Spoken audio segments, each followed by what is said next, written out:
Bienvenue dans ce coup d'œil sur l'actualité africaine. Merci à toutes et à tous de nous rejoindre. Le processus de paix en Centrafrique est-il morné? Le Front démocratique du peuple centrafricain, FDPC, l'un des plus importants mouvements armés centrafricains, a claqué la porte du processus de paix hier matin. La décision des responsables de ce mouvement survient moins de 24 heures après la formation du gouvernement issu des accords de paix signés récemment à Khartoum. La frontière entre le Tchad et la Libye restera fermée jusqu'à nouvel ordre, a déclaré sur la télévision tchadienne le ministre de la Sécurité, Mahamat Abba Ali Salah.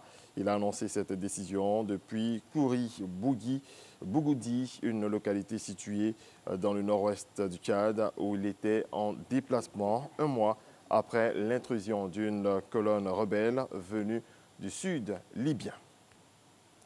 De nombreux Algériens ont manifesté hier au lendemain de l'officialisation de la candidature à un 5e mandat du président Abdelaziz Bouteflika, estimant qu'elle révélait son mépris de la contestation inédite à laquelle il fait face.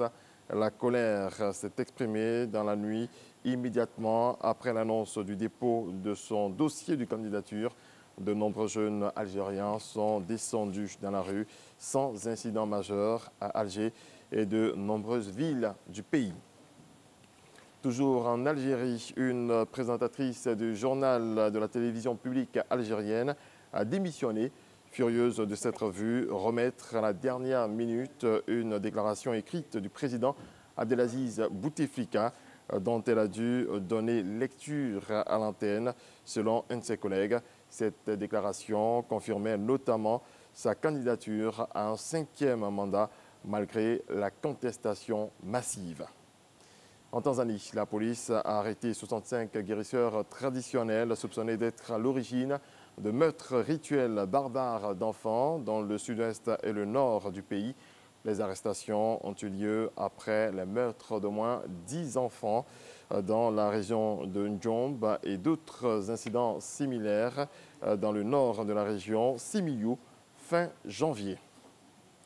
Des chercheurs ont identifié un anticorps capable de neutraliser les 3 souches du virus Ebola touchant l'homme. Une découverte importante dans la quête d'un vaccin universel contre cette maladie très souvent mortelle.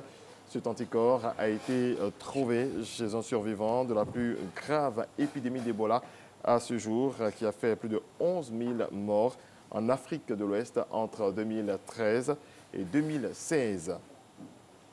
Et puis, le musée national de l'armée britannique a accepté de rendre à l'Éthiopie une mèche de cheveux appartenant à l'empereur Théodros II. Après plus de 150 ans, l'empereur éthiopien s'est suicidé plutôt que de se rendre aux forces britanniques lors de la bataille de Magdala en 1868. Voilà, c'est la fin de ce bref regard sur l'actualité africaine. Merci à toutes et à tous de votre attention. On se retrouve à 7 h pour développer l'actualité.